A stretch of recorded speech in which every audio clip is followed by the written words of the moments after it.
Waalaikumsalam warahmatullahi.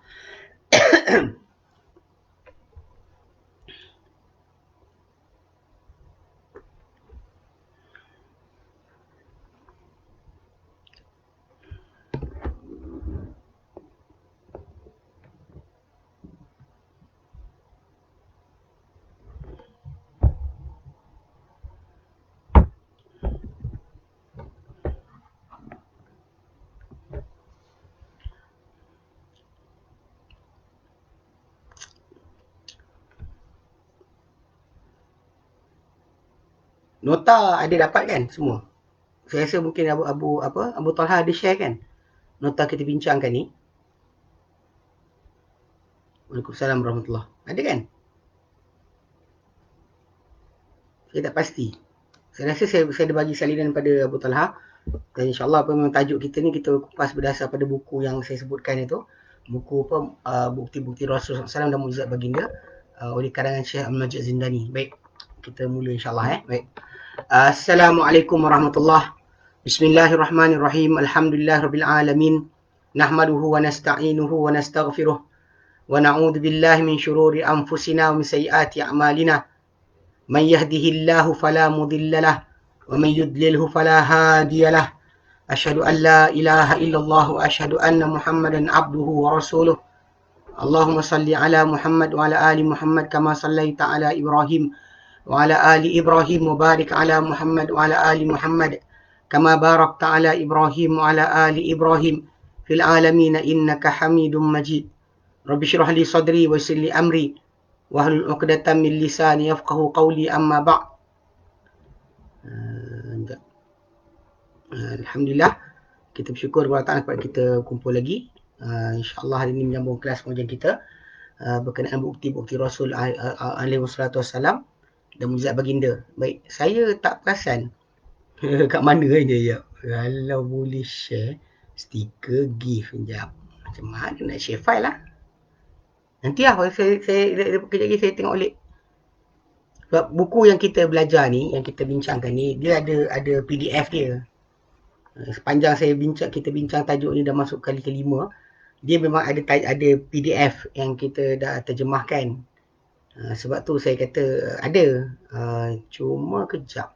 Macam mana nak share? Kat sini. Saya tak faham juga. Nanti lah. Fikir balik lagi. Mungkin boleh nanti apa daripada apa? Sekejap. Saya try hantar balik. Saya tu lagi tu sekejap.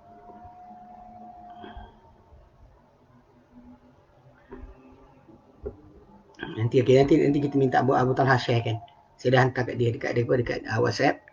So nanti kalau dia kata anda kata dia dapat tu dia boleh share kan. Saya tak tahu nak share kat mana kat Facebook ni. So bila saya tekan dia suruh tinggalkan web page ni. Okey baik. Ala kulli hal kali terakhir kita bincangkan itu alhamdulillah kita sedang bahaskan berkenaan dengan bahagian pertama buku yang kita terjemahkan iaitu berkenaan dengan bukti-bukti Rasul sallallahu alaihi wasallam dan mukjizat baginda, dan bahagian pertama adalah berkaitan dengan berita-berita gembira tentang kedatangan Nabi SAW. Dan tajuk yang terakhir kita bincang pada 2 minggu yang lalu adalah berkenaan dengan orang-orang yang Islam dengan sebab berita-berita gembira yang didengar daripada kitab-kitab terdahulu. Sebab kita tahu bahawa Nabi Muhammad SAW, kedatangan baginda ni telah dikhabarkan awal sebelum daripada baginda SAW datang, telah pun ada berita tentang kedatangan baginda. Sebab tu kenapa bila macam kita terangkan cepatnya sebahagian besar rahib, pendeta dan juga orang ahli-ahli agama terdahulu mengikuti Muhammad SAW. Dan kalau kita perhatikan juga, macam kita kata, orang Ansar tu adalah antara bukti nyata bahawa Nabi Muhammad SAW telah pun diberitakan kedatangan baginda. Sampaikan mereka tengok Nabi, mereka kenal. Kita tak perlu lihat Nabi SAW untuk tahu. Tapi kita dah ada sifat-sifat baginda diceritakan. Itu yang sebab kita bincang tu, kita kata walaupun telah diselewengkan kitab terdahulu, tapi masih tertinggal sebahagian besar daripada sifat baginda SAW dan kitab terdahulu, yang menyebabkan kita kata keislaman orang terdahulu dan terkini pun ramai lagi yang Islam dengan sebab perkara ni. So, ini antara bukti yang kita kata kalau kita tak buat kerja pun Allah Ta'ala dah buktikan untuk Nabi SAW. Baik, hari ini kita akan masuk pada tajuk khas, itu berkenaan dengan sifat-sifat Nabi yang ada pada yang tercatat dalam kitab-kitab terdahulu. So, ada perenggan paragraf yang terakhir yang kita bincang pada 2 minggu lepas. Pengarang buku kita, dia kata, walaupun penyelewengan ini Allah Ta'ala telah mengekalkan dalam kitab-kitab berkenaan dari cahaya berita-berita gembira berkenaan kedatangan Muhammad SAW, apa yang menegakkan hujah pada zaman kita terhadap ahli kitab dan boleh menetapkan iman orang-orang beriman, orang mukmin. Oleh itu mari kita sama-sama lihat apakah yang masih tinggal daripada cahaya berita-berita gembira ini dikandungi oleh kitab-kitab terdahulu yang masih ada di masa kini di tangan pengikut-pengikutnya, dan apakah yang dikatakan oleh berita-berita gembira ini mengenai Nabi buta huruf Muhammad SAW. Baik, itu saya ada sebutkan berkenaan sifat Nabi. So the first tajuk dia adalah Nabi yang buta huruf. Okay. Dia dalam Isaiah. Okay, bila kita sebut nama-nama kitab Old Testament, ada sebahagian besar nama itu adalah nama para nabi terdahulu. Macam Daniel, nama nabi diketahui oleh kita. Daniel itu nama nabi sebab Umar bin Khattab radhiyallahu anhu bila mana dijumpai mayat pada zaman pemerintahan beliau di kawasan jajahan Islam di sebelah Iraq. Lalu orang-orang yang berada di sana menemui satu kampung yang mereka gunakan satu mayat untuk menyebabkan hujan turun. Manakala kemarau berpanjangan, dia bawa keluar mayat tu ke tengah lapang, lalu hujan akan turun. Kemudian di bawah kepala mayat tersebut ada kitab. So para sahabat yang sampai ke jajahan kawasan berkenaan, mereka ambil kitab tersebut, mereka tulis semula, terjemahkan, hantar pada Umar. Dan Umar bin Khattab radhiyallahu anhu bila dia baca tulisan yang ada di bawah kepala mayat tersebut, dia terus kata hadza Daniel Nabi. Ini adalah Daniel Nabi. Sebab tu kita tahu nama Daniel tu adalah Nabi. Kita tahu nama Nabi Daniel tu adalah Nabi dalam Islam sebab Umar clarify tajuk tu.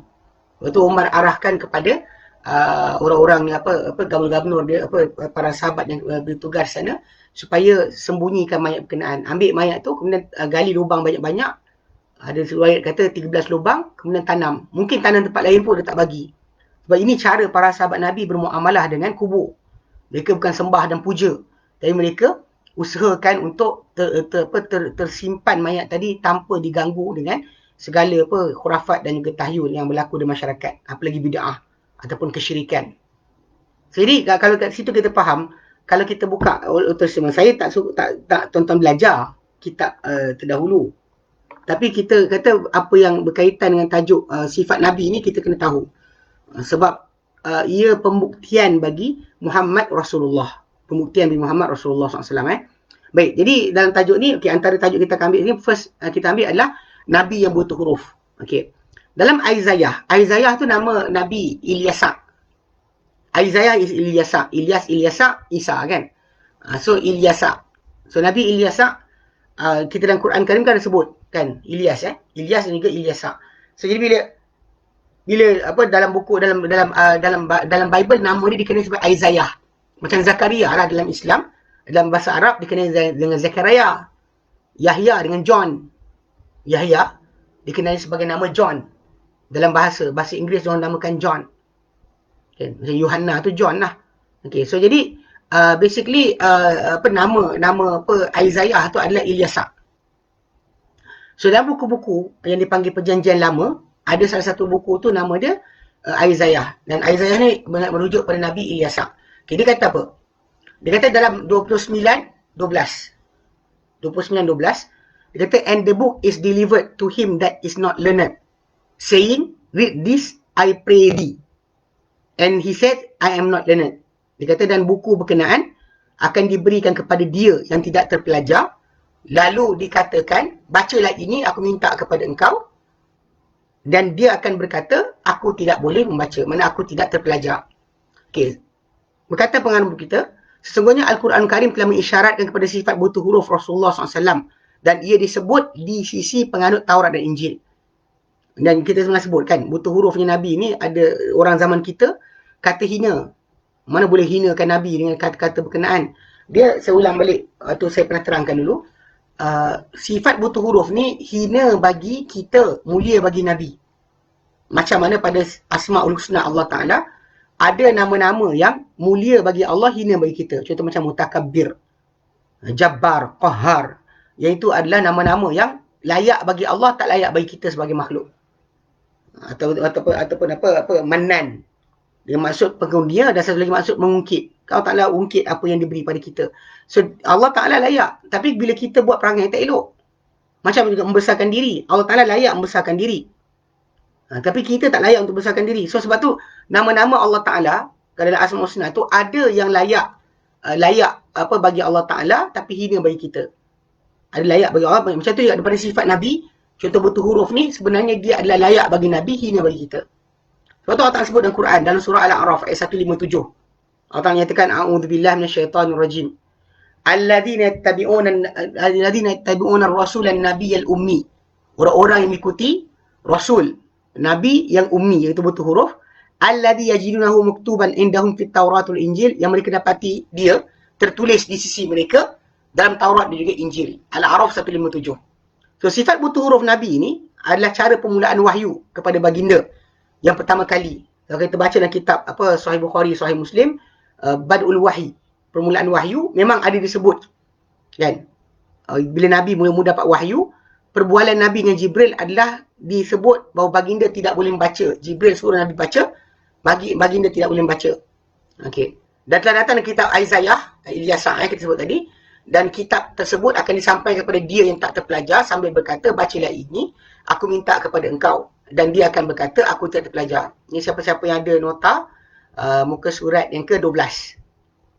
Muka surat 12 Siapa yang dapat nota, PDF, muka surat nombor 12.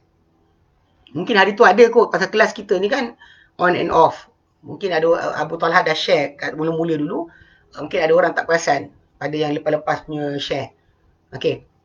So jadi ini yang kita sebut ni, ini adalah terjemahan nas yang kita sebut dalam bahasa Melayu tadi pun.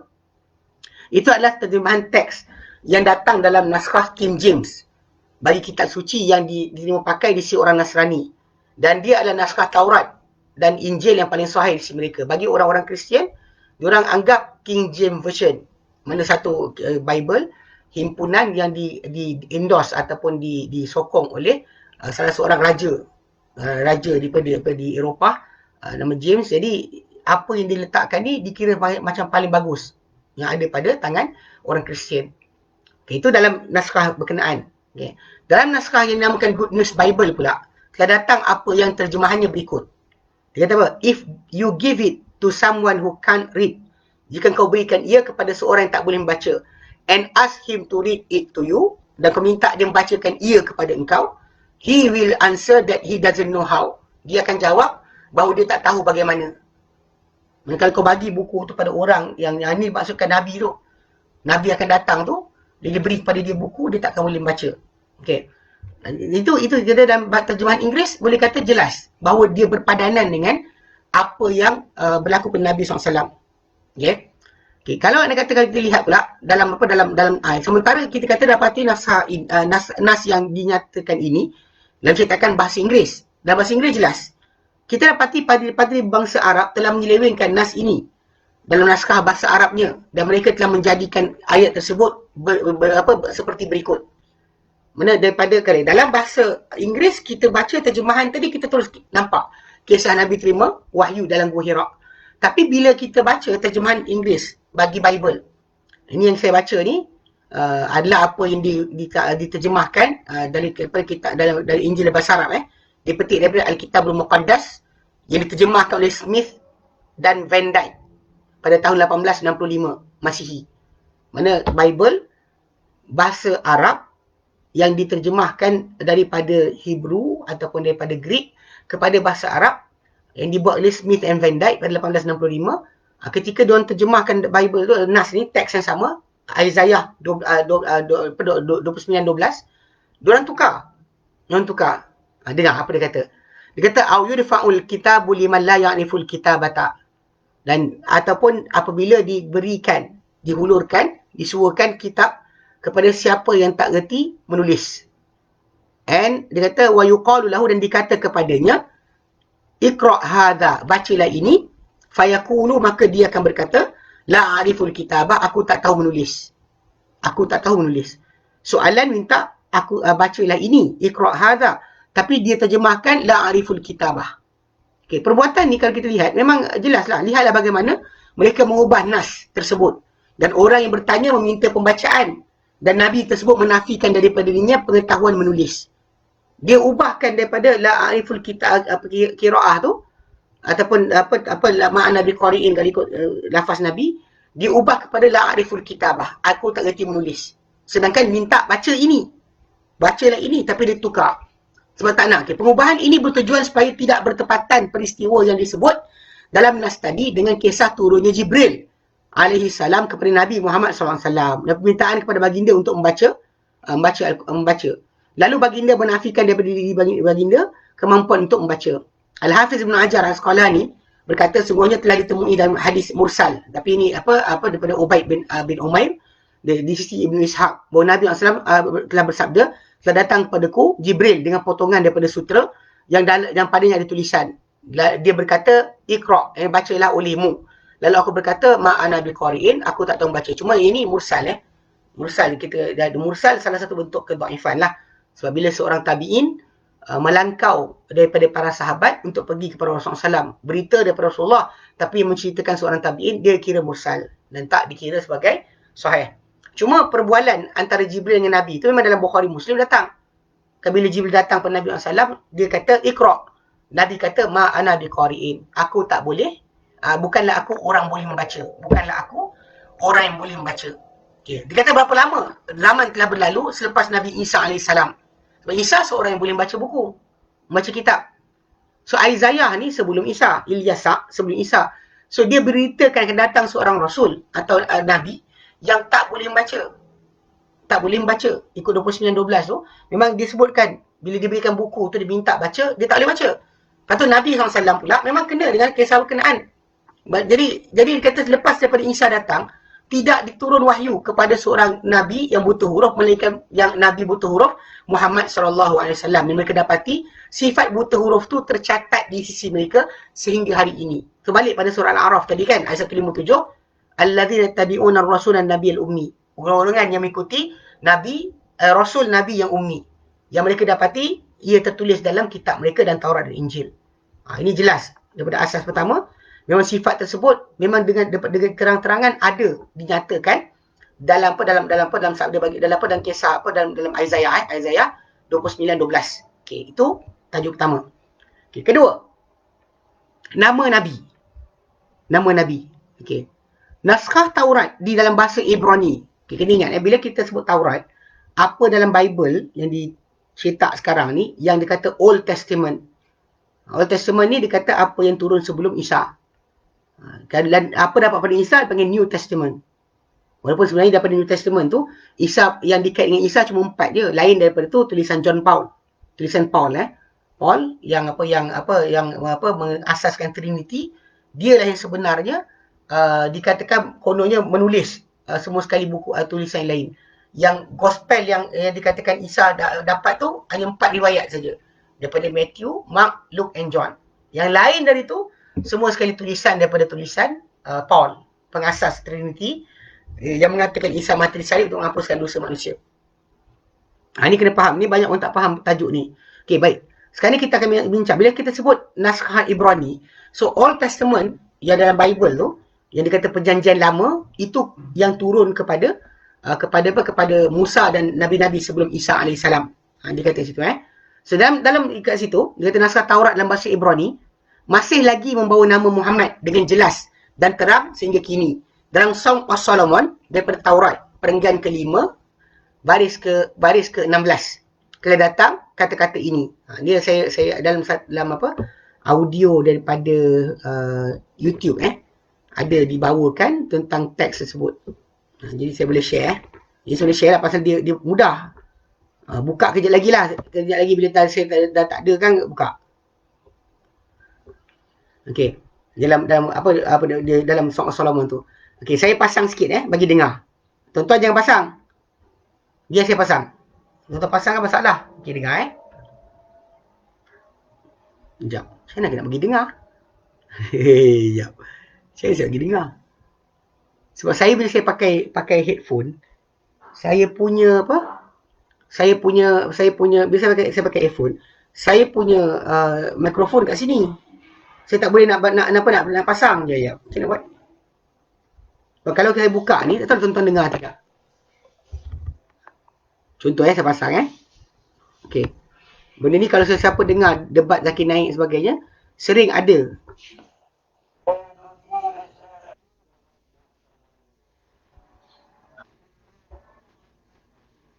Okey.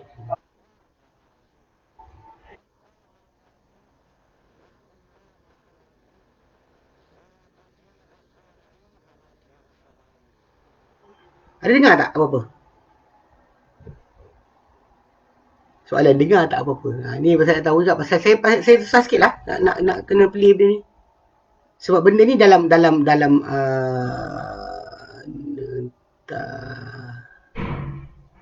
okay,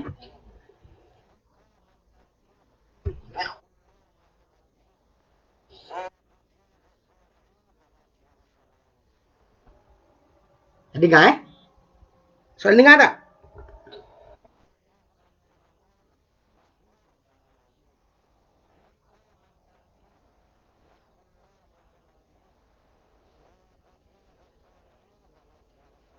Okey. Okey, siapa yang nanti dengar sendirilah. Pasal saya rasa macam dengar. Tak dengar. Dengar jelas Dia kata dengar jelas. Tak dengar. Tak dengar. Okey, sekejap. Okey, nanti siapa-siapa tu buka. Pada 2 minit 2. Okey, minit 2 minit 30 saat. Nanti dekat tu. Dekat yang saya paste tu. Boleh dengar kat situ. Dia bunyi dia yang kita sering dengar lah. Yang biasa Dr. Zakir Naik. Ada juga Syekh Ahmad Didat. Bila berdebat dengan orang-orang Kristian atau Yahudi, diorang akan gunakan teks ini yang daripada Song of Solomon. Dari kitab Song of Solomon, Taurat. Ini nyanyian, dia kata syair Sulaiman AS. So dalam syair tersebut, 5:16 ni, dia bunyi apa?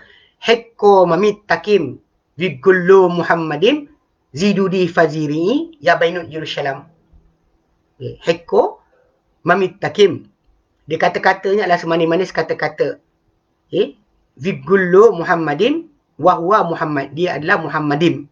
Jadi I am belakang Muhammadim. Zidudi faziri. Dialah kasihku, dialah kesayangku. Ya bainut Jerusalem, wahai anak-anak perempuan Jerusalem. So buka sendiri nanti. Nanti buka sendiri daripada video tu. Okey? Suara ustaz je lah dengar. Tapi suara tu tak pasang tak tahu. Okey. Okey. Okey, tu adopt tu nanti ambil Siapa-siapa tu buka surat 12. Kita masuk surat 13 dah. Okey, dalam tajuk tu memang nama Nabi disebut. Dan dalam actually Muhammad mim ha mim dal. Muhammad tu kan? Mim Muhammad dalam kamus Bible dia kata apa? Daripada 4261 Muhammad. Okey, dia kata delightful, hence a delight, object of affection or desire, beloved, desire, goodly, lovely, pleasanting. Okey, dia disebut dengan nama sifat baik lah. Sifat terpuji lah, benda kesayangan. Okey, dia kata kat sini, lafaz Ibrani menyebut nama Muhammad dengan jelas. Bahkan kita pasang dalam audio tu. Okey, masih boleh dengar bila dengar macam Dr. Zakir Naik, Syekh Ahmad Didat sebut tu. Itu bahasa Ibrani. The word yang digunakan adalah Muhammad atau Muhammadim. Dia sebut Hekko mamit takim vigillo Muhammadim. Disebut vigillo Muhammadim. Muhammad tu Mahmad kan? Mim ha mim dal tu dia CH, dia pakai ejaan CH, MACH MAD. CH tu adalah ha macam dekat pada Jerman dia kata maksud dia CH tu ganti pada ha, Iaitu daripada mim ha mim dal, Mahmad. Ya, Mahmad. Ha. So dia kata penggunaan tu dengan jelas dan diikuti dengan lafaz I am. Lafaz I am dalam Taurat atau dalam Old Testament nama-nama orang bukan Arab, bukan nama-nama orang bukan Hebrew, bukan orang Yahudi, bila masuk dalam sebutan mereka akan tambah I am. Bahkan I am tu sebenarnya bukan ni untuk pengagungan. Macam diorang ada Eloh. Eloh tu ilah. Bila sebut Elohim, I am tu bukan maksud dia plural. I am tu maksud dia Tuhan yang agung. Jadi dia nama khas. Macam Musa, nama Musa dalam Taurat, dia bukan Moses. Nama dia Muzaim. Musa, ada I am belakang. Sebab Musa alaihissalam nama dia bukan daripada Hebrew. Nama dia datang daripada bahasa Mesir. Pasal orang-orang yang kan yang jumpa Musa di sungai tu kan keluarga Firaun. So diorang namakan Musa pokok air. Musa pokok air, bukan bahasa Hebrew. So bila Musa punya nama disebut dalam Taurat sebenarnya disebut dengan Muzaim. Macam juga jadi macam kes bapa-bapa bagi orang-orang Palestin. Dia ada nama Ludim, Anamim, Netruhim, Petrusim. Kalau kita perasan bila Ahmad Didat dengan Atau Zakir Naik, dia bawakan nama-nama berkenaan, dia tunjukkan nama genealogi bagi orang Palestin. Dia sebut nama tersebut. Orang Palestin tak tahu nama tu. Tapi dalam Bible sebut macam tu. Dia ada I am belakang. So I am tu bukan maksud plural, tapi I am tu adalah maksud nama Muhammad yang I am tu untuk maksud nama khas. Dan nama Muhammad juga disebut dalam kamus indeks perkataan bagi Taurat sewaktu penjelasan lafaz berkaitan dengan nas tadi, itu Muhammadim. Dia datang macam tu, datang lafaz tadi. Tetapi apa? Tangan penyelewengan di sisi orang Yahudi dan Nasrani enggan mengakui bahawa lafaz tersebut adalah Muhammad, iaitu nama Nabi, dan berdegil bahawa ia adalah sifat. Ditukar pada sifat Nabi tersebut dan bukan nama untuknya. Ini kena faham. Bila kita sebut nama dengan sifat ni lain. Contoh macam, kalau kita kata nama orang tu panjang. Nama orang tu panjang. Panjang. Panjang lah. Kalau nama dia panjang, ataupun kita tukar lain. Tukar contoh macam nama orang tu putih. Kita jangan terjemahkan kepada bahasa lain. So, kalau kita terjemahkan nama tersebut, dia akan jadi gambaran berbeza. Contoh macam putih tu manusia orang Melayu kita seorang nama putih, Encik Putih. Tapi kalau kita terjemah dalam bahasa Inggeris, Mr. White. Kita kata Encik Putih, kita tambah Mr. White. Automatik nama tu akan menjadi apa? Kita terjemah kepada bahasa Inggeris dengan nama Mr. White, orang akan bayangkan dia bukannya orang Melayu. Dia akan bayangkan orang bukan Melayu. Orang Eropah ke, Saleh dan sebagainya. Sebab masalah terjemahan tu. Sebab nama Nabi dekat dalam tu memang nama Nabi. Cuma mereka terjemahkan kepada sifat. Okey, kita lihat macam ni kata. Dia kata sifat. Lalu mereka mengatakan bahawa makna lafaz Muhammadin itu adalah yang bersifat dengan sifat-sifat terpuji. Sebagaimana yang datang dalam naskah King James yang muktamad di sisi orang Nasrani. Dia terjemah macam mana? 516 Song of Solomon, dia kata his mouth is most sweet. Ini muka 14 Siapa-siapa dapat nota muka 14. His mouth is so most sweet. Mulutnya paling manis. Dia kata he is altogether lovely. Dia adalah keseluruhannya disukai. Terpujilah. This is my beloved and this is my friend, oh daughters of Jerusalem. Wahai anak-anak perempuan Jerusalem. Dia macam seorang wanita datang, dia kata nampak kekasih dia. So dia kata, kasih kau siapa? So dia sebutlah sifat kekasih tu. Kulit dia putih merah, kening dia macam ni, badan dia macam ni. Lepas tu dia sebutlah ujung tu dia kata heko mamitakin. Mulut ni adalah semanis kata-kata. Kemudian dia gilo wahum Muhammadin. Dia adalah Muhammad. Tapi dia orang terjemah kepada he is altogether lovely. Okey, mengikut itu dia kata makna maka itu akan jadi makna bagi petunjuk di sisi mereka adalah kata-katanya adalah semanis kata-kata, sesungguhnya dia pemilik sifat yang terpuji. He is altogether lovely. Dia adalah pemilik sifat terpuji. Kemudian dalam lafaz yang lain dia kata apa? His speech is most sweet and is altogether desirable. Dia amat disukai lah. This is my beloved and this is my friend. O daughter of Jerusalem. So digunakan lafaz tadi dia terbalikkan juga, dia terjemah kepada bahasa Inggeris. Ini bahaya yang berlaku lah bila terjemah pada bahasa Inggeris, nama asal hilang daripada kitab tersebut. Kalau kita kata orang tak setuju kan, macam Abdul Haq Vidyarti yang karang buku Muhammad in the World Scriptures, ketika dia bentangkan tajuk ni, okey, bentang tajuk ni, dia pernah ada orang cuba argue, kata pada dia kalimah Muhammad dalam atau Muhammad dalam Bible berulang 17 kali. 17 kali. So jadi 17 kali ni takkan semua ni Muhammad, dan di situ bakal barang Muhammadnya, barang kesayangannya jadi barang Muhammadnya. So takkanlah dia kata nak pakai macam tu. Jadi Abdul Haq Widarti jawab balik. Dia kata apa? Betul, dalam Bible telah berulang nama Muhammad 17 kali. Tetapi yang ada I am di belakang hanya dalam Song of Solomon. Ketika penceritaan tentang kekasih bagi seorang wanita, iaitu yang gambaran bagi Nabi yang akan datang selepas tu. Mana gambaran tu dia berikan dalam bentuk metafor. Sebab tu orang separuh orang cuba nak bawa maksud ni kepada Isa, tapi tak kena sebab dekat situ ada nama khas. Muhammadim tu ada nama Muhammad sallallahu alaihi wasallam. So sebab itu, jadi siapakah dia? Wahai ahli kitab, jika bukan Muhammad yang agung. Itu Rasul Allah Ta'ala yang kata-katanya adalah sebaik-baik perkataan. Kata-kata Muhammad SAW sebaik kata-kata. Allah Ta'ala jaminkan bahawa apa kata-kata baginda datang daripada wahyu Allah SWT yang terpuji pada sifat-sifatnya semua sekali. Dan bahkan Nabi Muhammad SAW memang diketahui terpuji. Sebab tu bila datang orang karang berkenaan dengan tajuk manusia paling berpengaruh di dunia, Michael M. Hart yang buat buku 100 Most Influential People in the World, kan, 100 manusia paling berpengaruh di dunia, dia letak Nabi Muhammad nombor 1.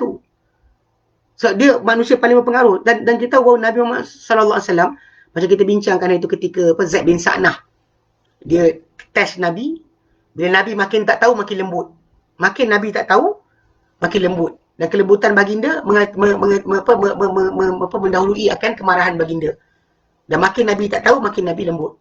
Itu adalah kelembutan yang ada pada baginda sallallahu alaihi wasallam, dan kita tahu semanis kata-kata. Okay?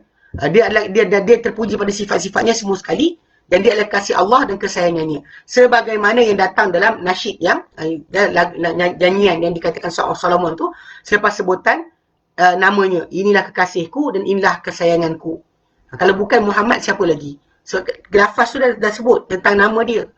Seorang Kristian, dia terutama yang ada pada masyarakat Kristian sekarang ni, diorang terjemahkan Bible tu ataupun Old Testament, New Testament tadi kepada bahasa Inggeris.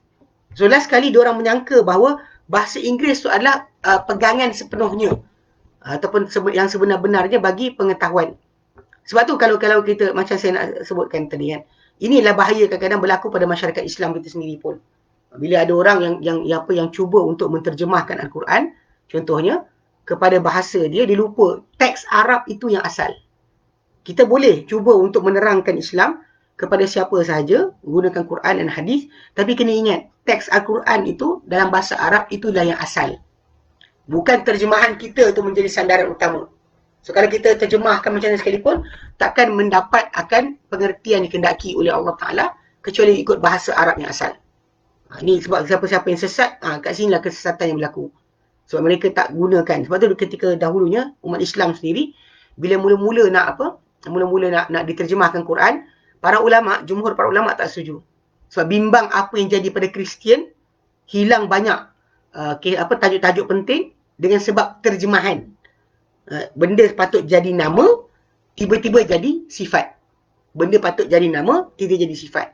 Nama asal jadi, nama khas menjadi sifat. So last sekali dia jadi bentuk dalam bentuk yang tak dikenali. Itu salah. So nama Nabi sampai sekarang ada. Dia baru ni macam bila saya jumpa dengan geng-geng sesat yang ikut Kahar Al-Kadzab, penipu, yang kata Rasul Kahar sebagainya. Dia orang sibuk nak mengatakan apa ayat Quran yang datang untuk Muhammad juga dapat kepada Kahar Al-Kadzab. Tapi bila saya hujah balik, saya kata bila datang ayat-ayat macam ni, ayat yang datang macam tadi tentang Nabi butuh huruf yang tertulis dalam Taurat dan Injil, ataupun nama Nabi sampai sekarang ada dalam Taurat dan Injil. So diorang tak boleh nak kata, saya kata Muhammad ada. Kahar mana ada orang kenal. Ayat Quran datang membuktikan Muhammad Rasulullah. Tak ada satu pun ayat datang kahar Rasulullah. Jadi kadang-kadang orang tak nampak. Ini antara dalil penting. So bila kita kata ada dalam Taurat Injil, sampai sekarang nama Nabi ada. Sebab tu kenapa bila orang-orang bukan Islam yang mengkaji dan belajar tentang agama, dia akan masuk Islam. Pasal dia dengan kejujuran dia ada. Okay? Baik. Itu contoh. Baik. Itu dalam Taurat atau dalam Old Testament. Okay. Kedua, adapun apa yang datang berkenaan nama baginda di sisi orang Nasrani, sesungguhnya ia telah datang beberapa tempat. Banyak tempat. Okay? Yang apa yang datang dalam, contohnya antaranya apa yang datang dari Injil John. John kalau kita ulang balik, New Testament yang kononnya dapat pada Isa, dia ada 4 version atau 4 riwayat. Satu daripada Matthew, kedua Mark, Luke dan John. Kononnya mereka inilah yang paling accurate menceritakan balik apa yang berlaku pada Isa AS ataupun apa yang berlaku dalam kehidupan Isa AS. Cuma nak fahamkan tulisan mereka ni sebenarnya diragui juga. Okay, bagi kita umat Islam, kita ragu. Sebab apa? Sebab golongan orang-orang tersebut tak dikenali. Matthew lahir bila mati bila tak tahu. Mark macam tu juga, Luke macam tu juga, John macam tu juga, tak diketahui. Lahir bila, mati bila. Saya bila tak tahu, macam sebab tu dulu macam saya pernah sebutkan, authenticity, ketulinan Bible ni tak dapat mencapai pun ketulinan hadis. Kalau ikut pada kita standard hadis punya pengumpulan pun dia gagal. Macam kalau kita Bukhari kan, dikenali lahir bila, mati bila, siapa anak murid dia, siapa guru dia, semua dikenali. Sedangkan macam Matthew tadi tak ditahu siapa, Matthew, Mark, Luke and John. Tapi ala kulihan, kerana kita sekarang berhujah ke atas mereka, bukan untuk diri kita ke atas mereka bahawa mereka telah menyeleweng dan menyimpang, walaupun mereka berkata mereka beriman bahawa Taurat dan Injil ataupun gospel yang orang ada tu adalah daripada Tuhan. Walaupun dia cakap macam tu, tapi dia menipu. So, pembuktian macam ni. Kita bacakan. Okay, jadi kalau dalam John tadi, Matthew, Mark, Luke and John. So, dalam New Testament, yang ini yang katakan Isa. Baki itu bukan keadaan Isa. Baki lepas daripada tu, King ke Korintian ke dan sebagainya, itu adalah surat-surat yang dikirim oleh Paul kepada pengasas Trinity, kepada orang-orang tempatan. Dia mengubah macam kepada Isa cakap, dia hanya diutuskan untuk domba yang sesat di kalangan Bani Israel. Mana golongan sesat di kalangan Bani Israel. Tapi ikut Paul, boleh preaching agama Kristian ni kepada siapa saja. Ni masalah lah. So, semua agama sebelum Muhammad SAW, dia limited kepada bangsa tertentu. Hanya agama yang dibuat oleh Muhammad SAW, syariat Muhammad saja, mencecah kepada semua bangsa. Okay. Dia kata dalam John, dalam Injil John, John, chapter perenggan 16 ayat 7. 16:7 John 16:7. Dia kata apa? Ini kata-kata Isa. Dia kata, dan dalam kata-kata Isa, sewaktu baginda berucap pada pendamping-pendamping baginda. Ini kata-kata Isa lepaslah siapa dia yang sebelum ditinggalkan. Dia kata apa? Nevertheless, walau bagaimanapun, dia kata, I tell you the truth. Aku akan beritahu kamu kebenaran. It is expedient for you that I go away. Ia adalah baik, elok, terbaik untuk kamu, aku pergi jauh. For if I go not away, kerana jika aku tak pergi jauh, the comforter, ini kalimah dia terjemahkan comforter tu. The comforter will not come unto you. Ataupun dia kata paraclete. Lafaz dalam Hebrew ada dalam bahasa Greek dia, paraclete, will not come unto you, takkan datang kepada kalian. But if I depart, I will send him unto you. Kalau aku tinggalkan, aku pergi, aku akan utuskan dia kepada kalian. Ini kata-kata Isa kepada pengikut dia. Okay. Kalimah yang datang tu adalah perkataan paraclete, penenang. Asalnya dipindahkan dari perkataan Yunani. Asal dari perkataan Yunani. Okay. Oh, tuan-tuan nampak tidak? Sebab saya kalimah tu ada. Ikut dalam muka surat 14 tu. 14 siapa ada nota, muka surat 14. Okay. Dia kata paraclete dipindah daripada perkataan Yunani, parakletos. Jadi diselewengkan daripada perkataan periklutos. Dia parakletos, periklutos. Dia bunyi lebih kurang. Tapi satu maksud penenang. Tapi kalau periklutos, dia akan maksud apa? Yang terpuji. Muhammad lah. Sebab kalau aku tak pergi, aku takkan utus kepada kamu Muhammad. Itu tajuk asal dia. Tapi diorang selewengkan kalimah tu daripada perkataan para periklutos kepada paraklitos. Dan benda tu sangat dekat. Huruf-huruf Yunani sama, hampir serupa. Pengubahan periklutos kepada paraklitos oleh penulis dalam Bible ni adalah benda yang naskah ni hampir-hampir dekat sangat. Adalah sebahagian daripada naskah dan hampir seperti contoh. Kemudian penganut Trinity telah mengubah. Orang yang mempercayai kepada Tuhan Tiga, Trinity, dia telah mengubah naskah kepada yang khas ini, naskah ini kepada naskah-naskah lain. Tulisan ini diaplikasikan. Cuma kalau kita buka sekarang, pada orang Kristian, diorang tak buka Greek asal pun. Diorang akan buka terjemahan English yang disebut The Comforter. Penenang. Al-Mu'azzi dalam bahasa Arab dia. Sedangkan kalimah tersebut adalah kalimah tu berbunyi periklutos yang bermaksud Muhammad. Ini antara yang jelas yang tertulis kat situ. Bahkan ini sebenarnya diambil daripada kitab Izharul Haq. Karangan Rahmatullah Al-Hindi, cetakan Darul Bayda, jilid 2, muka 280. Kalau tuan-tuan nak tahu Rahmatullah Al-Hindi atau Izharul Haq ni, inilah buku yang menyebabkan Syekh Ahmad Didat bertukar daripada seorang penjaga kedai buku kepada pendebat bagi pihak Islam terhadap orang Kristian. Nama buku tu Izharul Haq. Dulu saya pernah beli nuskah yang terjemahan dijual di Sabah Islam Media. Saya tak tahu sekarang ni ada lagi tidak. Tapi kalau tuan-tuan cari Izharul Haq ni, karangan Rahmatullah Al-Hindi ni, dia seorang ulama India pada zaman kolonial Inggeris. Dia berdebat dengan padri-padri sampai last sekali kerajaan Inggeris nak bunuh dia. So dia lari ke Mekah. Sampai di Mekah, dia tinggal di Mekah dan dia tulis balik buku dia, pengalaman dia berdebat tu dalam satu buku. Kalau sekarang cetakan yang baru keluar 3 jilid dalam bahasa Arab lah. Tajuk dia Izharul Haq, penzahiran kebenaran. Yang mana dia tulis buku tersebut, atau dia tulis balik apa pengalaman dia berdebat dengan orang Kristian. So dalam buku tersebut ada sebutkan tentang kalimah berkenaan. Okey. Dan penyelewengan ini yang perubahan nama daripada periklutos kepada paraklitos.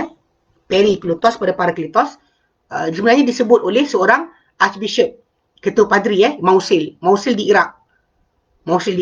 Yang masuk Islam dan menamakan dirinya sebagai Abdul Ahad Daud Al-Ashuri. Nama asal dia Benjamin Keldani. Adalah Benjamin Keldani. So dia telah menulis satu buku, tajuk dia Muhammad in the Bible. Dalam muka 216. Buku ni tuan-tuan boleh jumpa kat MPH. Karangan Abdul Ahad Daud Al-Ashuri, Muhammad in the Bible. Dalam tu dia terangkan macam mana perubahan kalimah dalam bahasa Greek daripada periklutos kepada paraklitos, yang tujuan dia untuk melarikan daripada maksud Muhammad kepada maksud nama tadi ditukar kepada maksud comforter, penenang. Ini cara terjemahan dia gunakan. Tapi pada orang Kristian yang ada sekarang ni, semuanya ignorant. Diorang tak pernah tahu pun kalimah tu asal apa. Yang penting diorang nak kekal dalam keadaan itu. Tak suka kepada pembelajaran. Bahkan kalau diorang berkumpul pun, ketika hari Ahad, kalau mereka berkumpul nak hapus dosa sebagainya, mereka berkumpul, mereka menyanyi. Dan kita bimbang masyarakat Islam kita pun baru-baru ni sejak datangnya nasyid-nasyid lah, qasidah-qasidah ni, kita habiskan masa kepada tajuk menyanyi lebih daripada tajuk mempelajari nas-nas Quran dan hadis Nabi SAW. Dan kita bimbang. Ini berlaku pada orang Kristian. Sebab dengan cara tersebut mereka tenggelam. Tak tahu dalam Bible tu ada apa. Tak tahu dalam Bible yang mereka kata mereka percaya kata-kata Tuhan, tak tahu pun dalam tu ada apa. So kita umat Islam, kalau kita pun alpa dan kita kosongkan waktu kita dengan sibuk menyanyi lah, melompat dan sebagainya, maka kita bimbang ilmu macam ni tak sampai pada kita, maka akhirnya kita akan tak tahu Quran tu ada apa. Ini bahaya dia. Baik. So kat situ yang datang baik. Okey. Okay, ketiga, nama Nabi Nah, ini masih lagi dalam Injil Masih dalam Injil. Okey, di sana terdapat sebuah Injil yang namanya Injil Barnaba. Saya rasa semua benda ni, tajuk ni lama. Tajuk Injil Barnaba ni memang lama banyak orang nukilkan. Yang telah dibuang oleh pihak gereja pada zamannya yang terdahulu. Tahun 492 Masihi dengan arahan daripada Pope Gelasius I. Okay, sebab ni kena faham. Okay, dalam konteks Bible ni, bila kita jumpa dengan orang Kristian, bila kita tanya authenticity, keaslian Bible, diorang akan kata ada banyak, ada ribuan manuskrip lama mengenai Bible. Tapi macam Ahmad Didat sebut, ataupun Dr. Zakir Naik sebut, Bible yang banyak yang ada tu, tak ada dua yang serupa.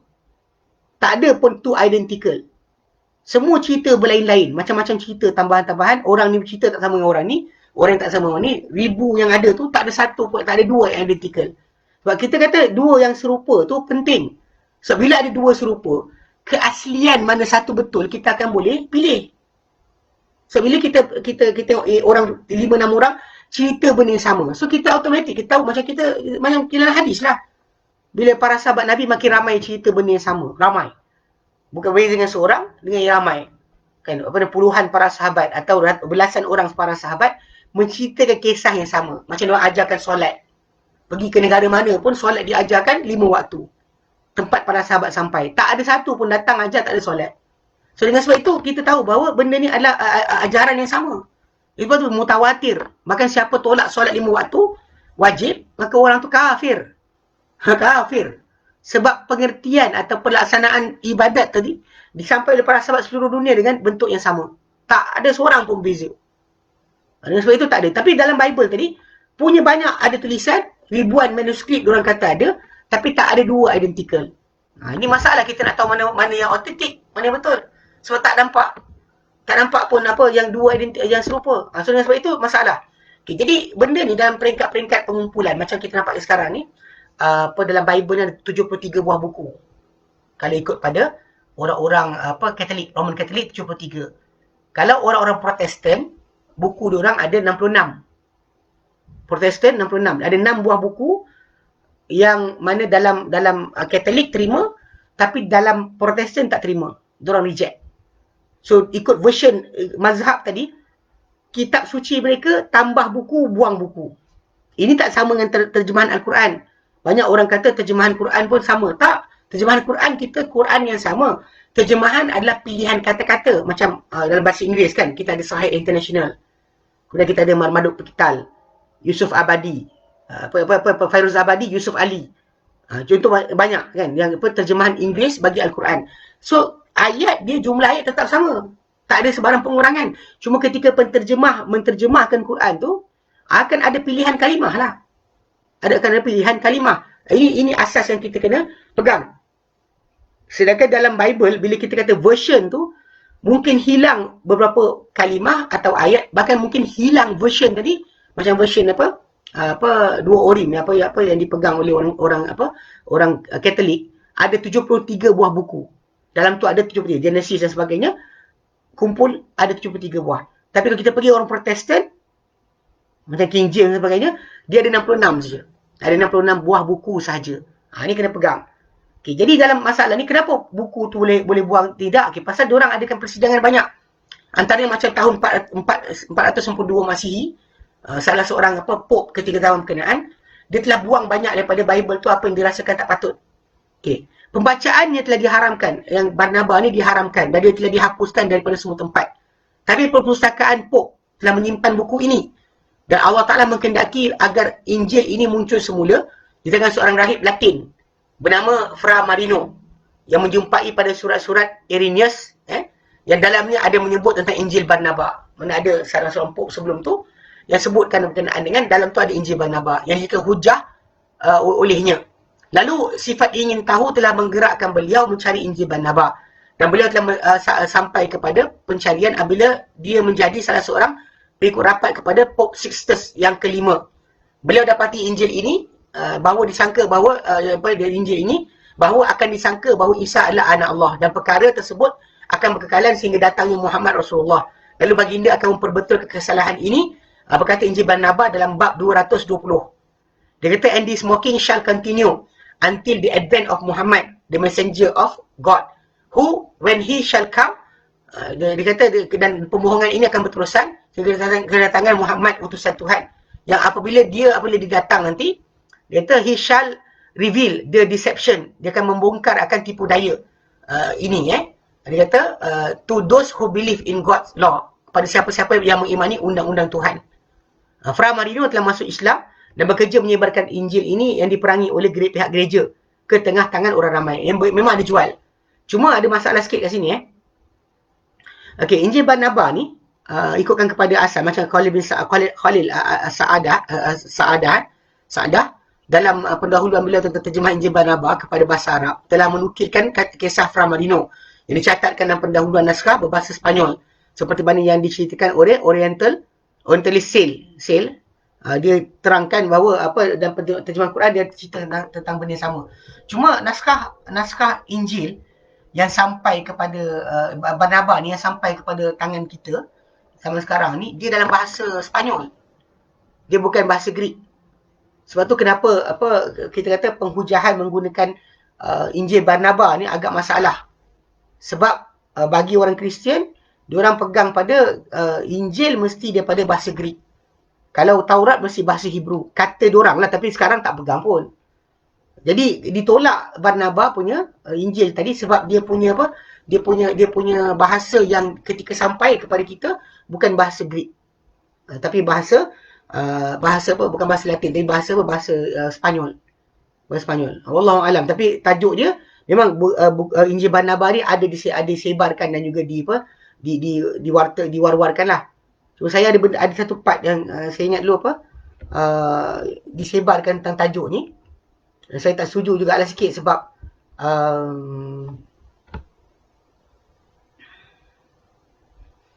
dia kata dalam tu dia kata nukil daripada Injil Barnabas. Injil Barnabas. Sekejap.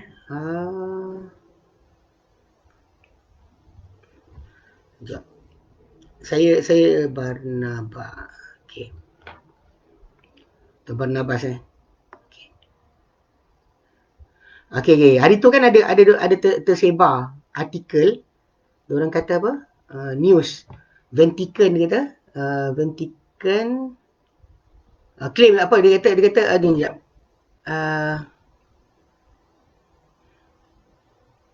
Saya jawab balik. Sebab artikel tu dia kata apa? Dia kata subhanallah, Injil asli yang menggemparkan dunia. 12 tahun dirahsiakan, menyatakan Isa tidak disalib, membenarkan Muhammad. Kan ada pernah tengok ni. Yang bahasa ni ya. Saya share balik. Mana dia?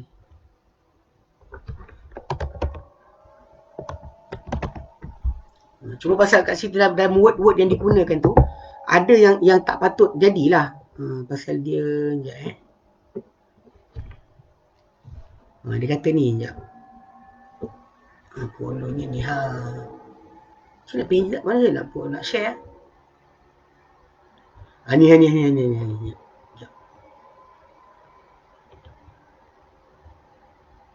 Okey, saya share balik. Konklusi. Sorry dalam kelas macam ni lain sikit. Kita kan ceramah biasa. Nama kelas kan? Kita ikut kelas lah. Ni kelas. Okey. Dulu ada diorang sebarkan yang ni. Sebarkan apa? Satu artikel. Kononnya tu Okey, yang tu dia kata Turki tu kan. Tapi saya jawab balik. Okey, pasal dalam artikel tersebut dia ada masalah sebab diorang letakkan apa. Saya jumpa memang tulis macam tu banyak kontroversi. Ni jawapan saya. Sekejap. Saya jawab balik macam ni.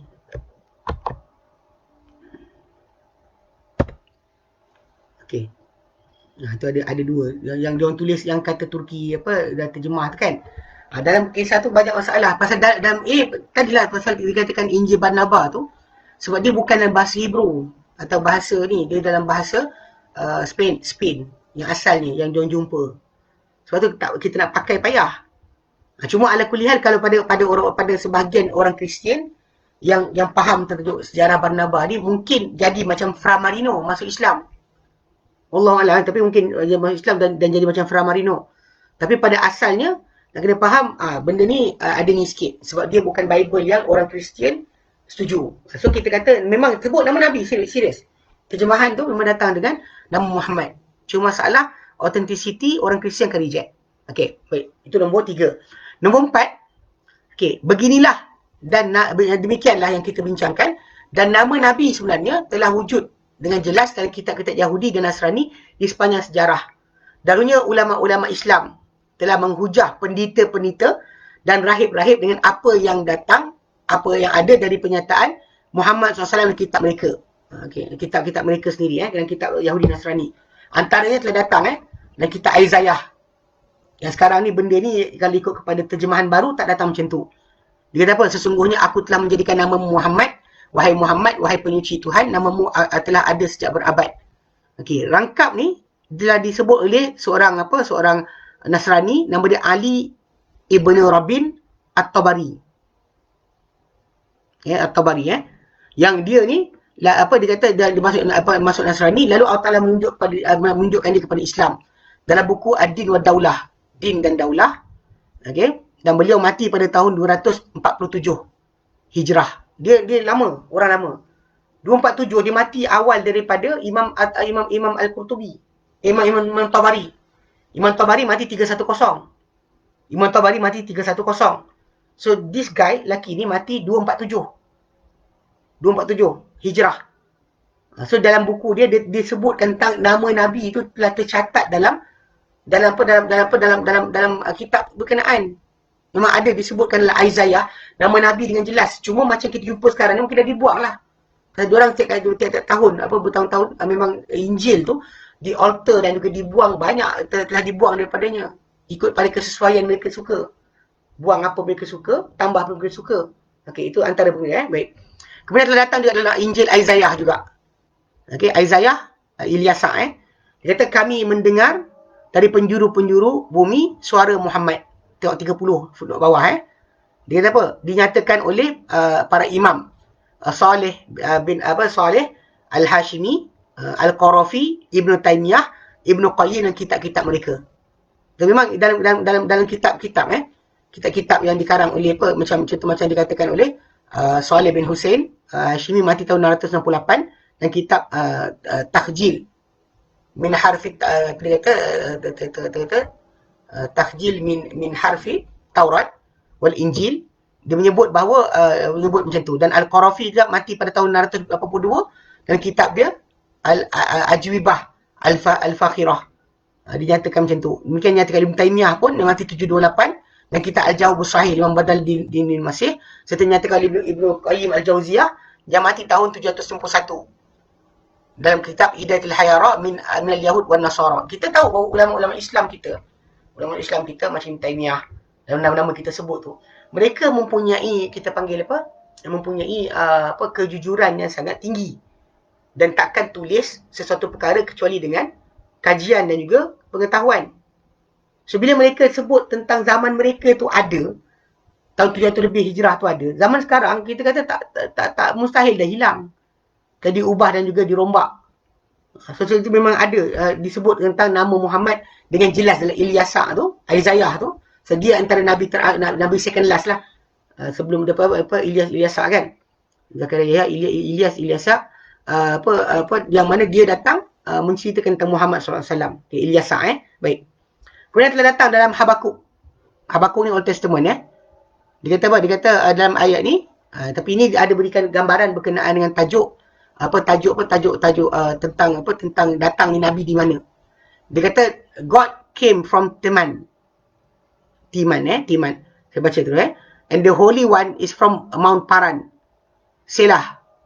Muhammad splendor has covered the heaven and the earth full of his praises. Dia kata Allah ja'a min Taiman. Kemudian Al-Qudus min Jabal Faran. Jabal Faran ni adalah pegunungan di Mekah. Okey. Silah dia kata keagungan. Muhammad memenuhi dia kata Jalal Muhammadin wattas samawati wal ardi.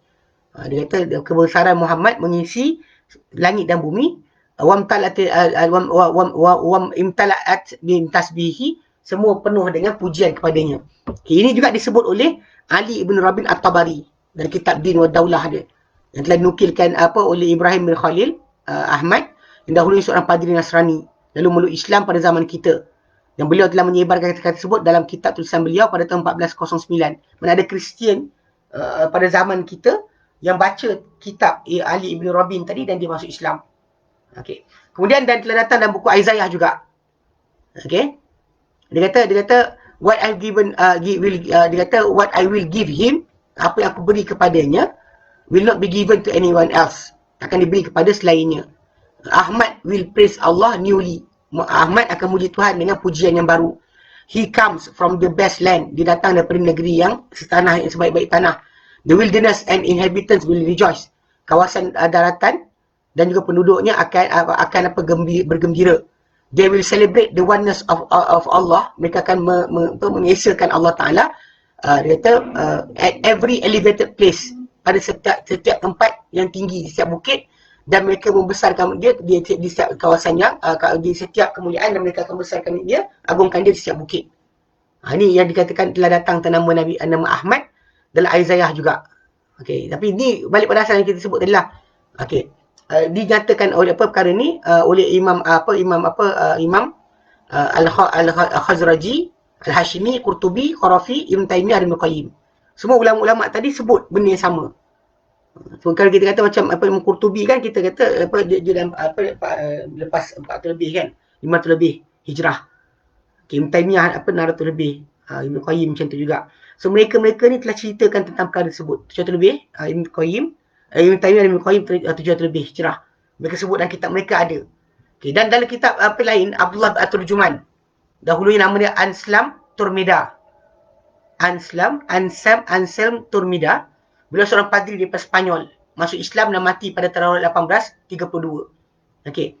Dia pun sebut benda sama lah. Dia sebut benda sama berkenaan dengan isi kandungan Taurat tu atau Injil tu ada sebut berkenaan dengan nama Muhammad atau Ahmad. Okey. Jubair bin Mut'im, bila kita sebut tentang perkara-perkara tadi, nama-nama tersebut disebut. Jubair bin Mut'im, ni riwayat riwayatkan beliau berkata, aku telah mendengar Rasulullah SAW bersabda. Sesungguhnya aku mempunyai beberapa nama. Aku ada beberapa nama, Nabi kata. Ana Muhammad, akulah Muhammad. Wa ana Ahmad, akulah Ahmad. Ni hadis Bukhari Muslim. Dia kata wa anal mahi, itu yang mahi itu memadamkan, yang Allah hapuskan denganku kekufuran. Akulah al-hashir, akulah yang dibangkitkan, yang dibangkitkan itu, yang dibangkitkan manusia pada kakiku. Dan akulah al-aqib.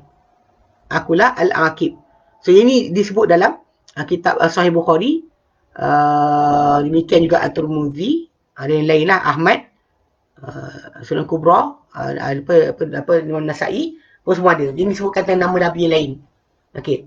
Lepas tu kalau kita lihat dalam Al-Quran Karim pun Allah Ta'ala sebutkan dalam surah Saf ayat yang ke-108. Allah Ta'ala nyatakan, wa idh qala Isa bin Maryam, ingatlah tatkala mana berkata Isa bin Maryam, ya Bani Israel, hei Bani Israel, hei anak-anak Israel, inni Rasulullah ilaikum, sungguhnya aku adalah utusan Allah Ta'ala kepada kalian, musaddiqan lima baina yadayhi minat Taurah, membenarkan apa yang sebelum daripada Taurat, wa mubasysyiran bi rasulin ya'ti min ba'di ismuhu Ahmad, dan memberikan berita gembira tentang datangnya seorang nabi selepasku dengan nama Ahmad.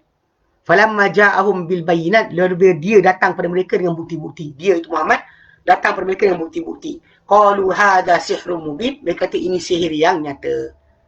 Dan berkata bekas Archbishop Mosul yang kita sebut tadi, nama dia Benjamin Keldani, yang Allah telah beri hidayah kepada Islam, iaitu Profesor Abdul Ahad Daud Al-Ashuri dalam buku dia Muhammad in the Bible. Dia kata sesungguhnya kata-kata tersebar di kalangan orang Nasrani. Okey, dalam pada orang Nasrani, orang Nasrani, dia kata dalam John, dia kata dalam datang dalam tu, dia kata dalam 2:14. Dia kata glory to God in the highest, and on earth peace, goodwill toward men.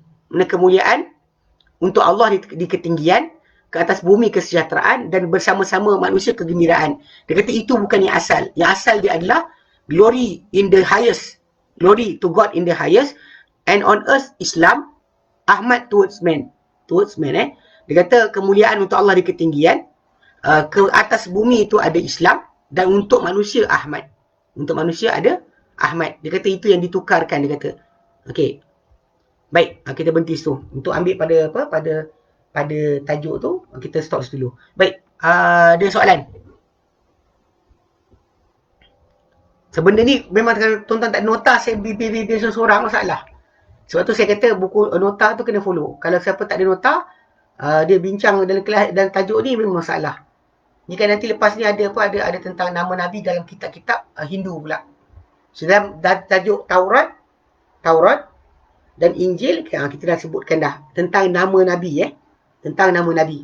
So insyaAllah nanti kita akan cuba masuk pula kepada apa yang dalam kitab Veda atau Sama Veda, apa kitab apa Purana dan sebagainya, yang ada datang tentang nama Nabi SAW, bahkan ada datang tentang sifat Nabi, sifat sahabat Nabi, sifat-sifat sahabat Nabi SAW. So ni benda ni kalau kita fahamkan balik, ini adalah bukti Muhammad Rasulullah. Macam disebutkan, wa innahu lafi zuburil awwalin, so dia, apa yang Muhammad bawa, ajaran dia ni ada dalam kitab-kitab terdahulu. Dan bahkan Muhammad ni disaksikan akan oleh ulama-ulama Bani Israel. Bahkan orang diberikan kitab macam ayat 146 surah Al-Baqarah, alladzina atainahumul kitab, orang kami berikan mereka kitab, ya'rifunahu kama ya'rifuna abna'ahum. Mereka kenal Muhammad macam mereka kenal anak mereka sendiri. So sampai tahap tu kita dah ambil daripada Taurat dan Injil tentang nama Nabi. Ada lagi tajuk akan datang tentang sifat Nabi, tempat keperutusan Nabi SAW akan datang. So dalam ni kita tumpu dulu tentang nama Muhammad, tentang nama Muhammad. Tentang nama dulu kita akan bincangkan sampai dalam kitab Hindu nanti, insyaAllah. Okey, soalan. Ada soalan? Ya. Tapi tinggal 2 je lagi. Kalau kita habis tak apa juga. Tak lah, panjang lah. Ada 3 teks daripada kitab Hindu. Kitab Hindu ada 3 teks yang berkenaan dengan nama Nabi. Dekat situ bahkan ada sebut tentang pengikut Nabi SAW. Pengikut Nabi SAW. Sebab tu nanti kita bincang. Bahkan kisah hijrah Nabi pun ada datang kat situ. Okey. Baik. Ada soalan?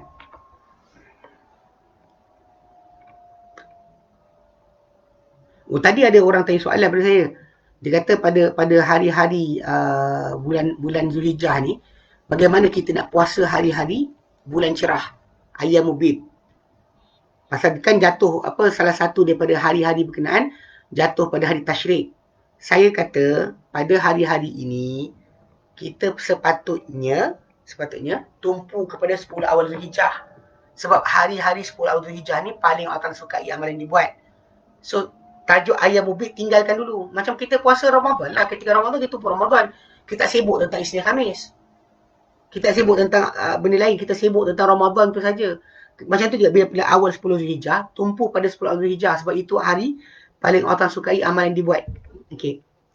Berapa banyak nama Nabi? Soalan berapa banyak nama Nabi Muhammad SAW? Okay, kalau ikut pada Nas Bukhari tu, Nabi sebut 2-3 nama je. 4 nama yang Nabi sebut. Kalau kita buka dalam qasidah banyak. Ada geng-geng qasidah ni dia kata Yasin pun nama Muhammad. Toha nama Muhammad. Apa lagi ya? Toha. Kan yang salatullah salamullah ala Toha Rasulillah. Toha tu dia kata nama Nabi. Sedangkan Allah Ta'ala kata Toha ma anzalna alaika Qur'an tashqa, kami tak turun Quran ke atas engkau untuk engkau malang. Bukan Toha tu nama Nabi. Dia ingat Toha tu nama Nabi. Yasin dia kata nama Nabi. Inna kalimul mursalin. Apa salah? Sebab huruf putus-putus pada awal surah. Macam kita kata para sahabat sepakat tidak menjelaskan maksud dia. So kita tak boleh gatal kata nama Nabi Toha. Dia kata Toha macam Nabi panggil, hey Toha, kami tak turunkan Quran pada engkau untuk engkau malam. Itu bukan itu cara dia. Toha tu macam Alif Lam Mim lah. Alif Lam Mim kan? Bukan maksud Alif Lam Mim itu nama Muhammad. So nama Nabi Muhammad SAW yang ditumpukan dalam Bible ataupun dalam kitab-kitab terdahulu merujuk pada 2 nama, Ahmad atau Muhammad. Dalam hadis Bukhari tadi kan Nabi ada sebut nama-nama baginda Al-Mahi, Al-Hashir. Tapi itu para ulama kata mungkin itu sifat. Tapi pada kes nama, macam Isa sebut, ismuhu Ahmad, nama dia Ahmad. Sebab tu Nabi kata dalam hadis yang sama, Nabi kata, akulah Muhammad, akulah Ahmad. Aku Muhammad, aku Ahmad. Aku ya Al-Mahi, akulah Al-Hashir, Al-Aqib kan. Semua sekali kalimah tersebut, itu yang teks Nabi sebutlah. Cuma orang ramai kadang-kadang ada suka untuk associate dengan Nabi, nama-nama yang bukan nama pun kadang-kadang. Kalau tuan-tuan dengar biasa orang baca qasidah kan, digunakan apa? Ya. Itulah yang selawat Badriyah tu. Salatullah salamullah ala Taha Rasulillah. Salatullah salamullah ala Yasin Habibillah. Ha tu. Dua tu. Salatullah salamullah ala Taha Rasulillah. Salatullah salamullah ala Yasin Habibillah. Tawassalna bi bismillah wa bil hadi Rasulillah kan. Itu dua tu bukan. Dua tu bukannya nama Nabi pun sebenarnya. Tapi kerana golongan apa Sufi suka untuk mereka-reka cerita, diorang pergi-pergi kat situ dia kata itu nama Nabi. So dia kata Toha nama Nabi, Yasin pun nama Nabi. Itu ada. Tapi kalau ikut pada apa soalan macam abang kata, berbanyak nama Nabi SAW yang kalau kita perbincangkan dalam konteks apa? Konteks tajuk apa nama Nabi ikut kepada apa nas apa nas Bible ataupun Taurat atau Injil atau apa yang Islam tekankan, dua nama. Yang kita akan jumpa nama Ahmad dan Muhammad. Ahmad dan Muhammad. Nanti dalam Hindu, kitab Hindu pun nama Muhammad juga. Nama Muhammad dan juga Ahmad juga yang datang. Kalau banyak nama Nabi, dia kata, banyak dalam Bible, kenapa Kristian tak terima Nabi? Sebab tu, abang baru masuk kelas kot. Ketika perbincangan kita yang lalu, macam mana masuknya Abdullah bin Salam, Zaid bin Sa'nah, macam mana Waraqah bin Naufal boleh kenal, macam mana Raja Najasyi boleh Islam. Sebab tu diorang tajuk kita yang asal bukan masalah kenapa mereka tidak. Sebab Allah Ta'ala jadikan hujah ni supaya kita tegak kepada mereka. Mereka penipu. Dia bukan masalah benda tu betul orang akan ikut. Macam zaman sekarang, kata arak kan tak elok. Semua orang tahu tak elok, tapi minum juga. Kenapa? Macam baru ni apa yang kes yang YouTubers kan. Yang bini, lelaki tu pukul bini tu. Mabuk pukul bini. Benda tu bukan baru pada masyarakat apa India. Memang benda ni biasa. Suami balik mabuk pukul bini ni biasa. Suami balik mabuk pukul bini. Tapi sampai sekarang, diorang tak ada seorang pun sibuk nak haramkan arak. Tak ada seorang pun sibuk haramkan arak. Kenapa? Kalau kita tanya soalan macam tu, itu bukan argument kita. Sebab argument yang kita bincang sekarang, pada zaman sekarang ni, yang ada Kristian tak baca kitab pun. Dan kemudian kita, tak tahu abang baru masuk ke, sebab tadi kita bincangkan, orang Kristian pakai translation English. Dia tak balik pada asal kalimah Bible. Tadi contoh dalam Old Testament mesti Hebrew. Old Testament mesti Hebrew. Diorang tak pakai yang tu dah. Sebab tu kenapa kita lihat diorang tak kenal akan nama-nama tadi. Sebab diorang nampak translation. Sebab nama tersebut ada pada teks asal, bukan pada translation English.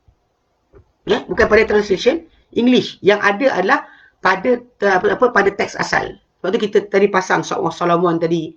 Mungkin abang boleh browse balik ke atas. Kita pasang ada Song of Solomon chapter 5 verse 16. Memang dia jelas nama Nabi disebut di situ. Dan inilah sebab kenapa pada zaman Nabi dahulu dan sampai berterusan zaman berikut-berikutnya, nama kita sebut tadi ramai, mereka ni padri dan rahib ni masuk Islam.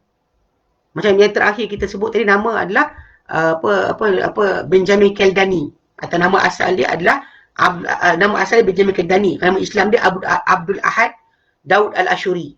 Dia adalah Archbishop Mausil di Iraq. Tapi dia masuk Islam sebab dia terangkan balik di mana sebenarnya nama Ahmad atau Muhammad tu ada dalam Injil. Muhammad in the Bible tu diterangkan balik. So ini bukti kita. Sebab tu kita sebut balik pada kes tadi, kalau banyak kali ada, dan macam Ibn Taymiyah sebut tadi kan, dan juga nukilan Ibn Qayyim, banyak nukilan lama. Cuma dah terubah lah. Kita faham, diorang sentiasa, tangan mereka tak pernah berhenti mengubah kitab Allah. Apa mereka suka, mereka kekalkan. Akan mereka tak suka, mereka tinggalkan. Itu biasa. Sebab tu kita tak pernah pening kepala dengan perangai mereka. Cuma, ini hujah untuk kita hujah mereka. Kita belajar, so kita hujah balik. Kenal di mana tempat yang ada. Sampai sekarang masih ada lagi nama Muhammad dalam kitab terdahulu. Sebab tu kita kata Muhammad ni memang disebut tentang dia macam dalam surah Al-A'raf 157 tadi kan. Alladzina yattabi'una an-nabi ar-rasul an-nabil ummi. Orang yang mengikuti Rasul, Nabi yang ummi, alladzi yajidunahu maktuban indahum fit Taurat wal Injil, yang mereka dapati dia tertulis di sisi mereka dalam Taurat dan Injil. Nah, Allah Ta'ala puji orang Kristian atau Yahudi yang tinggalkan agama dia untuk ikut Nabi yang buta huruf ni. Yang mereka dapati Nabi ini tertulis dalam kitab mereka. Nah, itu tajuk kita yang kita bincangkan. Bukan masalah kita nak question kenapa tak beriman, kenapa tak ikut. Kan? Macam kita kalau kita debat dengan orang yang yang bukan Islam, atau kita debat dengan geng-geng sesat, memang diorang dah tahu dah jawapan tak ada, tapi diorang akan kekal kedegilan mereka. Kerja kita menyampaikan, kerja kita bukan mengubah. Ubahan itu kerja Allah Taala. Kerja kita menyampaikan balik apa yang betul, apa yang salah. Bukan kerja kita menjamin manusia masuk Islam. Kerja kita menyampaikan saja. Sebab tu Tok Sah tanya kenapa diorang tak terima Nabi. Tok Sah tanyalah. Abdullah bin Salam punya cerita tu kita dah bincangkan. So abang kita kalau nak tengok balik, tengok video yang lama Kita dah video yang kita dah ada. Ini kali kelima kot kelas kita. So tengok video-video dahulu ada dalam tu penjelasan tentang soalan kenapa mereka tak terima. Bahkan dekat situ dengan jelas Abdullah bin Salam kata diorang pembohong besar. Golongan adalah penipu besar. Apatah lagi zaman kita jahil tu lagi teruk. Lepas tu saya kata berkumpul menyanyi bukan belajar kitab. Macam kita umat Islam berkumpul kita belajar pengertian maksud Quran, maksud hadis untuk kita faham dina agama. Orang Kristian, Yahudi, mereka berkumpul ramai-ramai, mereka menyanyi. Umat Islam kita yang beramal dengan qasidah, sama adik-beradik. Yang berakhir dengan nanti tak faham agama. Sibuk nak menyanyi kerja. Kan, sikit-sikit nyanyi. Kan, sikit nyanyi. Lepas tu bila kita tanya Hafsal, kan para sahabat menyanyi bila Nabi datang. Nabi datang, ketika Nabi datang je diorang nyanyi. Bukan nyanyi hari Nabi keluar rumah. Bukan tuan keluar rumah je, sallallahu alaihi wasallam. Mana ada macam tu. Diorang cuma, kalau betul kisah tu, walaupun kisah tak sahih, kalau betul kisah tu pun, pada satu occasion je. Ketika Nabi datang, sampai ke Madinah atau Nabi balik peperangan. Bukannya dijanjikan tiap-tiap hari. Tapi umat Islam kita, kan, Allah Ta'ala selamatkan kita semua. Kita dah jadi satu perangai. Macam mana Yahudi Nasrani buat, dalam agama mereka, kita umat Islam pun dah mula buat. Berkumpul ramai-ramai, bukan belajar tapi nyanyi. Nyanyi, gendang dan sebagainya. Okay, baik. Okay, kita berhenti sini. Nanti sambung kemudian.